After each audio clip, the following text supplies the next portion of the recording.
Hi friends, welcome back to my channel. ഇന്ന് ഞാൻ വന്നിട്ടുള്ളത് മഴക്കാലത്താണേലും വേനൽക്കാലത്താണേലും ഈസി ആയിട്ട് നമുക്ക് ചെടിച്ചട്ടികളിൽ വളർത്തുവാൻ പറ്റുന്ന ചില ചെടികളെ കുറിച്ചിട്ടുള്ള ഒരു വീഡിയോയുമായിട്ടാണ്. ഇത് ലക്കി ബാംബുവിൻ്റെ ഒരു വെറൈറ്റി പ്ലാന്റ് ആണ്. വൈറ്റും അതുപോലെ ഗ്രീനും വരുന്നൊരു വെറൈറ്റി. ഇതിൻ്റെയൊക്കെ വീഡിയോ മുൻപ് ഞാൻ ചെയ്തിട്ടുണ്ട്. നമുക്ക് വെള്ളത്തിലും മണ്ണിലും വളർത്തിയെടുക്കാൻ പറ്റുന്ന ഒരു ചെടിയാണിത്. മഴക്കാലത്താണെങ്കിലും വേനൽക്കാലത്താണെങ്കിലും നന്നായിട്ട് വളരുന്ന ഒരു ചെടിയാണ്.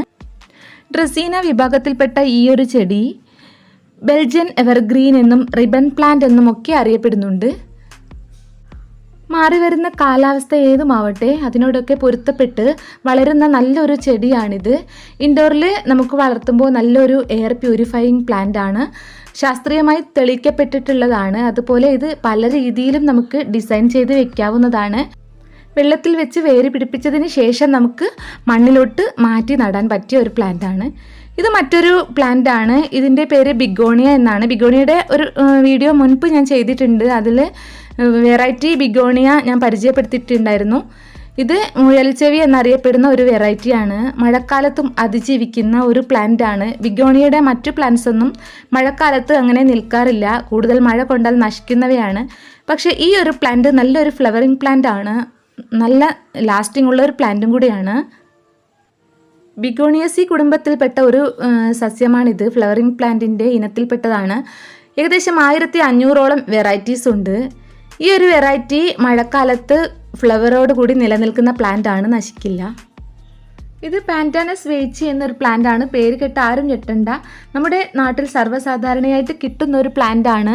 നമ്മുടെ വീട്ടുമുറ്റത്തും അതുപോലെ ലോണിലും ഒക്കെ സെറ്റ് ചെയ്യാൻ പറ്റിയ നല്ലൊരു പ്ലാന്റ് ആണിത്.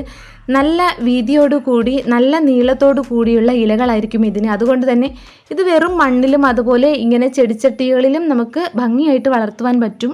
മഴക്കാലത്താണേലും വേനൽക്കാലത്താണേലും നിലനിൽക്കുന്ന ഒരു പ്ലാന്റ് ആണ്. പെട്ടെന്ന് തന്നെ കൂടുതൽ ചെടികൾ ഉണ്ടാവും. ഒരൊറ്റ തൈ മതി. ഇതിൻ്റെ ചുവട്ടിൽ തന്നെ ധാരാളം തൈകൾ വരുന്ന ഒരു പ്ലാന്റ് കൂടിയാണിത്. അപ്പോൾ ഇത് നമുക്ക് സെറ്റ് ചെയ്യാൻ പറ്റിയ നല്ലൊരു പ്ലാന്റ് ആണ്. ഇത് ലക്കി ബാംബുവിൻ്റെ ഒരു വെറൈറ്റി, മറ്റൊരു വെറൈറ്റിയാണ്. ഗോൾഡൻ കളറും അതുപോലെ ഗ്രീനും വരുന്ന ഒരു വെറൈറ്റി.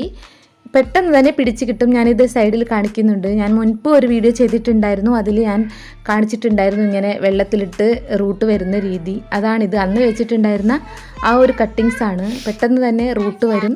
നമുക്ക് ഇൻഡോറിലും ഔട്ട്ഡോറിലും ഒരുപോലെ സെറ്റ് ചെയ്യാം. വെള്ളത്തിലാണെങ്കിലും മണ്ണിലും ഇതുപോലെ നന്നായിട്ട് സെറ്റ് ചെയ്യാൻ പറ്റിയ ഒരു പ്ലാന്റ് ആണ്. ഇതുണ്ടെങ്കിൽ നമുക്ക് നല്ലൊരു എയർ പ്യൂരിഫയറും കൂടി ആയതുകൊണ്ട് വളരെ നന്നായിരിക്കും. എല്ലാവരും ഇങ്ങനെ ഒരു പ്ലാന്റ് കൂടെ സെറ്റ് ചെയ്യാം. ഇത് നമുക്ക് എല്ലാവർക്കും അറിയാം, ആന്തൂറിയമാണ്. ഏതു കാലാവസ്ഥയിലും നന്നായിട്ട് പുഷ്പിച്ച് നിൽക്കുന്ന നല്ല ഒരു ചെടിയാണിത്. ഒരൊറ്റ ചെടി മതി. ഇതിൽ നിന്ന് ധാരാളം ചെറിയ തൈകൾ വരികയും നമുക്ക് വേണമെങ്കിൽ മാറ്റി നട്ടു കൊടുക്കാം. അതുപോലെ ഷെയ്ഡഡ് ആയിട്ടുള്ള ഭാഗത്തും ഇൻഡോറിലാണെങ്കിലും സെറ്റ് ചെയ്യാൻ പറ്റിയ നല്ലൊരു പ്ലാന്റ് ആണ്. ലീഫിനാകട്ടെ തണ്ടിനാകട്ടെ ചീച്ചിലോ അതുപോലെ ഉള്ള അസുഖങ്ങളൊന്നും വരില്ല. ഇത് ചൈനീസ് ജൂനിപ്പർ എന്നറിയപ്പെടുന്ന ഒരു ചൈനീസ് പ്ലാന്റ് ആണ്. എവർഗ്രീൻ പ്ലാന്റ് ആണ്. എപ്പോഴും ഇങ്ങനെ പച്ചപ്പിൽ നിൽക്കും. നല്ലൊരു കട്ടിയോട് കൂടിയിട്ടുള്ള ഒരു ഇലകളാണ് ഇതിന്. ഒരു ക്രിസ്മസ് ട്രീ പോലെ അത്യാവശ്യം ഹൈറ്റിലൊക്കെ വളരുന്ന ബുഷിയായിട്ട് വളരുന്ന ഒരു പ്ലാന്റ് ആണ്. പ്ലാന്റ് നഴ്സറികളിലൊക്കെ നമുക്കിത് വാങ്ങിക്കാൻ കിട്ടും. അതുപോലെ ചട്ടികളിലും അല്ലാതെയും നമുക്കിത് വളർത്താവുന്നതാണ്. ബോർഡറിലൊക്കെ സെറ്റ് ചെയ്യാൻ പറ്റിയ നല്ലൊരു പ്ലാന്റ് ആണ്. കട്ടിങ്സിൽ നിന്ന് വളരുന്നത് കണ്ടിട്ടില്ല. ഇതെങ്ങനെയാണ് ഇതിൻ്റെ പ്രൊപ്പഗേഷൻ എന്നെനിക്കറിയില്ല. പ്ലാന്റ് നഴ്സറികളിൽ ഇത് ലഭിക്കുന്നതാണ്. പച്ചപ്പ് ഇഷ്ടപ്പെടുന്നവരാണെങ്കിൽ തീർച്ചയായിട്ടും നിങ്ങൾക്ക് ഈ ഒരു പ്ലാന്റ് ചൂസ് ചെയ്യാവുന്നതാണ്. ഇത് അരേലിയ പ്ലാന്റിൻ്റെ ഒരു വെറൈറ്റിയാണ്. അരേലിയ പ്ലാന്റിൻ്റെ എല്ലാ വെറൈറ്റീസും നമുക്ക് മഴക്കാലത്താണേലും വേനൽക്കാലത്താണേലും നന്നായിട്ട് വളർത്തിയെടുക്കാൻ പറ്റും. അതുപോലെ മണ്ണിലും ഇങ്ങനെ ചെടിച്ചട്ടികളിലും നമുക്ക് ബുഷിയായിട്ട് വളർത്തിയെടുക്കാൻ പറ്റിയ പ്ലാന്റാണ് അരേലിയ.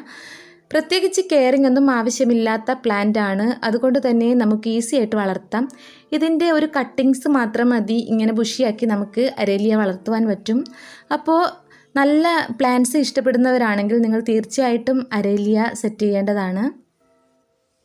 ചെറിയ ഒരു തണ്ട് മുറിച്ചെടുത്ത് വെള്ളത്തിൽ വെച്ചോ അല്ലെങ്കിൽ മണ്ണിൽ വെച്ചോ നമുക്ക് വേര് പിടിപ്പിച്ചെടുത്തിട്ട് ഇങ്ങനെ നട്ട് പിടിപ്പിക്കാവുന്നതാണ്. ഇത് ലെമൺ ബട്ടൺ ഫേൺ എന്നറിയപ്പെടുന്ന ഒരു ഫേൺ വെറൈറ്റിയാണ്. ഇത് മഴക്കാലത്തും നന്നായിട്ട് വളരും. കൂടുതൽ ഈർപ്പമുള്ള ഭാഗത്താണെങ്കിൽ പോലും കുഴപ്പമില്ലാതെ വളരും. ഇതിൻ്റെ റൂട്ടുകൾ ഇങ്ങനെ തിക്കായിട്ട് പോട്ട് നിറഞ്ഞു നിൽക്കും. ഇത് അത്യാവശ്യം ഹൈറ്റിൽ ഇലകളിങ്ങനെ പോകും. നമുക്കിങ്ങനെ കട്ട് ചെയ്ത് നിലനിർത്താവുന്നതാണ്. വളരെ ഭംഗിയായിട്ട് മഴക്കാലത്തും വേനൽക്കാലത്തും ഒക്കെ സെറ്റ് ചെയ്യാൻ പറ്റിയ നല്ലൊരു ഫേൺ വെറൈറ്റി ആയിട്ടുള്ള ഒരു ചെടിയാണ്. നമുക്കിത് വേണമെങ്കിൽ ഹാങ്ങിങ്ങിലും വളർത്താം. ഏത് സീസണിലും വളർത്തുവാൻ പറ്റിയ മറ്റൊരു പ്ലാന്റാണ് ഓർക്കിഡ്. നല്ലൊരു ഫ്ലവറിങ് പ്ലാന്റ് ആണ്. ധാരാളം വെറൈറ്റീസ് അവൈലബിൾ ആയിട്ടുള്ള ഒരു പ്ലാന്റാണ് ഓർക്കിഡ്. നമുക്ക് പ്ലാന്റ് നഴ്സറികളിൽ നിന്നും ലഭിക്കുന്നതാണ്. ഒരു തൈ മതി, ഇഷ്ടംപോലെ തൈ നമുക്ക് വളർത്തിയെടുക്കുവാൻ പറ്റും. ചെടിച്ചട്ടികളിലും അല്ലാതെയും നമുക്ക് വളർത്താം. അതുപോലെ ഹാങ്ങിങ് ബോർഡിലാണെങ്കിലും നന്നായിട്ട് വളർത്തുവാൻ പറ്റും. ഇത് റോയിയോ പ്ലാന്റ് ആണ്. റോയിയോ പ്ലാന്റ് നമുക്ക് ഏത് കാലാവസ്ഥയിലും വളർത്തിയെടുക്കാൻ പറ്റും. അതുപോലെ ഇത് മോസസ് ഇൻ കാട്ട്ലെ എന്നും ടെഡസ്കാൻഡിയ എന്നൊക്കെ അറിയപ്പെടുന്നുണ്ട്. ഓയിസ്റ്റർ പ്ലാന്റ് എന്നറിയപ്പെടുന്നുണ്ട്. ഇതുപോലെ പോട്ടിൽ ബുഷിയായിട്ട് നമുക്ക് വളർത്തിയെടുക്കാൻ പറ്റും. അതുപോലെ ഹാങ്ങിങ്ങിലും അല്ലാതെ ബോർഡറിലൊക്കെ സെറ്റ് ചെയ്യാൻ പറ്റിയ നല്ലൊരു പ്ലാന്റ് ആണ്. ഇത് ഒരു പ്ലാന്റാക്കി നിലനിർത്തിയാൽ അത്യാവശ്യം നല്ല ഹൈറ്റിൽ വളരും. ഇതേക്കുറിച്ചുള്ള ഒരു വീഡിയോ മുൻപ് ഞാൻ ഡീറ്റെയിൽഡായിട്ട് ചെയ്തിട്ടുണ്ട്. അപ്പോൾ കാണാത്തവരുണ്ടെങ്കിൽ ആ ഒരു വീഡിയോ കൂടെ കാണണേ. ഇത് നമുക്ക് ഒറ്റ തൈ മതി. ഇതിൽ നിന്ന് തന്നെ ഇങ്ങനെ ചുവട്ടിൽ നിന്ന് പൊട്ടി പുതിയ തൈകൾ വരും. ഇത് നശിക്കാത്ത ഒരു വെറൈറ്റിയാണ്. ഇതിൻ്റെ ഗോൾഡൻ വെറൈറ്റിയും അതുപോലെ വെരിഗേറ്റഡ് വെറൈറ്റീസും അവൈലബിൾ ആണ്. ഇത് അഗ്ലോണിമയുടെ പിങ്ക് ഡോട്ട് എന്നറിയപ്പെടുന്ന ഒരു വെറൈറ്റിയാണ്. അഗ്ലോണിമയുടെ മിക്ക വെറൈറ്റീസും നമുക്ക് ഇൻഡോറിലും ഔട്ട്ഡോറിലും സെറ്റ് ചെയ്യാം. അതുപോലെ കാലാവസ്ഥ ഏതുമാവട്ടെ നന്നായിട്ട് വളരുന്ന ചെടിയാണ് അഗ്ലോണിമ. ഏറ്റവും നല്ല ഭംഗിയുള്ളതും ഫ്രഷ് ആയിട്ട് എപ്പോഴും നിലനിൽക്കുന്ന പ്ലാന്റ് ആണ്. കൂടാതെ ഇതൊരു ഫ്ലവറിങ് പ്ലാന്റ് കൂടിയാണ്. ഇതിൻ്റെ ഫ്ലവർ ഞാൻ കാണിക്കാം. ഇതാണ് പിങ്ക് ഡോട്ടിൻ്റെ ഫ്ലവർ. നല്ല ഭംഗിയില്ലേ? ലോട്ടസിൻ്റെ ചെറിയ ഒരു മൊട്ട് പോലെ തോന്നും. കുറേ ദിവസങ്ങളോളം നിലനിൽക്കുന്ന ഒരു പൂവാണ് കേട്ടോ. അപ്പോൾ ഇതിൻ്റെ പൂവ് ഇതിപ്പോൾ ഏകദേശം ഒരു മാസത്തോളമായി. അതുപോലെ അഗ്ലോണിമയുടെ തൈകൾ കണ്ടില്ലേ? ചുവട്ടിൽ നിന്ന് തന്നെ പുതിയ തൈകൾ വരും. ഇതിൻ്റെ റൂട്ട് പൊട്ടിപ്പോയാലും നമ്മൾ മാറ്റി നടുമ്പോൾ ഇത് പിഴുതെടുക്കുമ്പോൾ പൊട്ടിപ്പോയാലും നമുക്ക് ഇതിൻ്റെ തണ്ടുകൾ വളർന്നു വരുന്നതാണ്. ഇത് അഗ്ലോണിമ റെഡ് ലിപ്സ്റ്റിക് ആണ്. ഇതിൻ്റെ ഫ്ലവർ കണ്ടില്ലേ? ഒരു ലൈറ്റ് പിങ്കും വൈറ്റും കലർന്നിട്ടുള്ള നല്ല ഭംഗിയുള്ള ഒരു ഫ്ലവറാണ്. അഗ്ലോണിമയുടെ ഈ ഒരു പ്ലാന്റ് ഞാൻ കൂടുതൽ വീഡിയോസിൽ കാണിച്ചിട്ടുണ്ട്. പക്ഷേ ഇതിന് ഫ്ലവർ വന്നതിന് ശേഷം കാണിച്ചിട്ടുണ്ടായിരുന്നില്ല. അതാണ് ഈ ഒരു വീഡിയോയിൽ ഞാനിത് ഉൾപ്പെടുത്തിയത്. ഇത് മഴക്കാലത്തും വേനൽക്കാലത്തും നമുക്ക് ഇൻഡോറിലും സെറ്റ് ചെയ്യാൻ പറ്റിയ, ഔട്ട്ഡോറിലാണെങ്കിലും സെറ്റ് ചെയ്യാൻ പറ്റിയ നല്ലൊരു പ്ലാന്റാണ്. ഷെയ്ഡഡ് ആയിട്ടുള്ള ഭാഗത്താണ് ഇതിൻ്റെ ഒരു കറക്റ്റ് കളറ് ലഭിക്കുന്നത്. ഇത് അരേലിയയുടെ മറ്റൊരു വെറൈറ്റിയാണ്. ഇത് അരേലിയ ബുഷ് ഗോൾഡ് എന്നാണ് അറിയപ്പെടുന്നത്.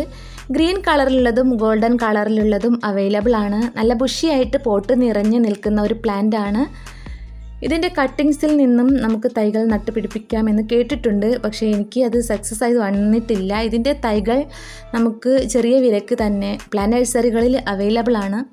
ഏത് സീസണിലും നമുക്കിത് നന്നായിട്ട് വളർത്തിയെടുക്കുവാൻ പറ്റും. ഷെയ്ഡഡ് ആയിട്ടുള്ള ഭാഗങ്ങളിലാണെങ്കിലും നന്നായിട്ട് വളർത്തിയെടുക്കുവാൻ പറ്റിയ നല്ലൊരു പ്ലാന്റ് ആണിത്. ഇങ്ങനെ ബുഷിയായിട്ട് നമുക്ക് പോട്ടുകളിൽ നിലനിർത്താൻ പറ്റിയ പ്ലാന്റ് ആണ്.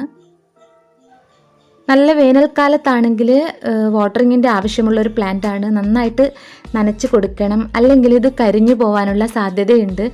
ആ ഒരു കെയറിങ് മാത്രം മതി. പ്രത്യേകിച്ച് വളമൊന്നും ഇല്ലെങ്കിലും ഈ ഒരു പ്ലാന്റ് നന്നായിട്ട് വളരുക തന്നെ ചെയ്യും. നമുക്ക് ലാൻഡ്സ്കേപ്പിലൊക്കെ സെറ്റ് ചെയ്യാൻ പറ്റിയ നല്ലൊരു പ്ലാന്റാണിത്. ഇത് പ്രൂൺ ചെയ്ത് ഇങ്ങനെ നിലനിർത്തേണ്ടതാണ്. അരേലിയയുടെ മറ്റൊരു വെറൈറ്റീസാണ്. ഇത് ട്രെൻഡിങ് ആയിട്ടുള്ള ഒരു പ്ലാന്റ് ആണ്. മഴക്കാലത്താണ് ഇത് കൂടുതലായിട്ട് നന്നായിട്ട് വളരുന്നത്. ഇതിൻ്റെ കട്ടിങ്സിൽ നിന്ന് നമുക്ക് പുതിയ തൈ നട്ട് പിടിപ്പിക്കാവുന്നതാണ്. ഇതുപോലെ ചെടിച്ചട്ടികളിലും അല്ലാതെയും നമുക്ക് ഇത് വളർത്തിയെടുക്കുവാൻ പറ്റും. ഇത് അത്രത്തോളം ഹൈറ്റിലൊന്നും വളരില്ല. ഇതിൻ്റെ കുറച്ച് വലിയ ലീഫോട് കൂടിയതുണ്ട്. അത് അരേലിയ ഡിന്നർ പ്ലേറ്റ് ആണ്. അത് കൂടുതൽ ഹൈറ്റിൽ വളരുന്നതാണ്. ഇത് ബുഷിയായിട്ട് വളർന്നു വരുന്നതാണ് കണ്ടിട്ടുള്ളത്. ഇത് നമുക്ക് ഇൻഡോറിലും സെറ്റ് ചെയ്യാൻ പറ്റും. വെള്ളത്തിലും നമുക്ക് വേര് പിടിപ്പിച്ചെടുക്കാൻ പറ്റും. അത്യാവശ്യം നല്ല വെളിച്ചമുള്ള ഭാഗത്തോട്ട് മാറ്റി വെക്കണമെന്നേ ഉള്ളൂ. ഇത് ഷെയ്ഡഡ് ആയിട്ടുള്ള ഭാഗങ്ങളിലും നന്നായിട്ട് വളരും. പിന്നെ ഇതെല്ലാവർക്കും അറിയുന്ന ഒരു പ്ലാന്റാണ്, എല്ലാ ഗാർഡനിലും നിർബന്ധമായിട്ടും ഉണ്ടായിരിക്കേണ്ട ഒരു പ്ലാന്റാണ് നമ്മുടെ മുല്ല. നല്ല ഒരു മണം നമുക്ക് എപ്പോഴും ഗാർഡനിലുണ്ടാവും. ഇതും കൂടെ ഞാൻ ഈ വീഡിയോയിൽ ഉൾപ്പെടുത്തിയതാണ്. ഇതെപ്പോഴും മഴക്കാലത്താണെങ്കിലും വേനൽക്കാലത്താണെങ്കിലും നമുക്ക് നിറയെ പൂക്കൾ തരുന്ന ഒരു പ്ലാന്റാണ്. ഇത് നഴ്സറികളിൽ നിന്നും നമുക്ക് വാങ്ങിക്കാവുന്നതാണ്. ഇതിൻ്റെ കട്ടിങ്സിൽ നിന്ന് പുതിയ തൈ നട്ടുപിടിപ്പിക്കാം. പക്ഷേ അതിൽ പൂക്കൾ വരുന്നത് വളരെ സാവധാനമായിരിക്കും, വളർച്ചയും വളരെ സാവധാനമായിരിക്കും. നഴ്സറികളിൽ നിന്ന് വാങ്ങുന്നതാണെങ്കിൽ പെട്ടെന്ന് തന്നെ പൂക്കൾ പിടിച്ചു കിട്ടുകയും ചെയ്യും. ഇതിന് വളമൊന്നും ആവശ്യമില്ലെങ്കിലും വാട്ടറിങ് അത്യാവശ്യമാണ്. വേനൽക്കാലത്ത് മഴ ലഭിക്കാത്ത സമയത്തൊക്കെ നമ്മൾ നനച്ച് കൊടുക്കുകയാണെങ്കിൽ ഇഷ്ടം പോലെ പൂക്കൾ തരും. അപ്പോൾ എൻ്റെ വീഡിയോ എല്ലാവർക്കും ഇഷ്ടമായി എന്ന് വിശ്വസിക്കുന്നു. Thank you for watching.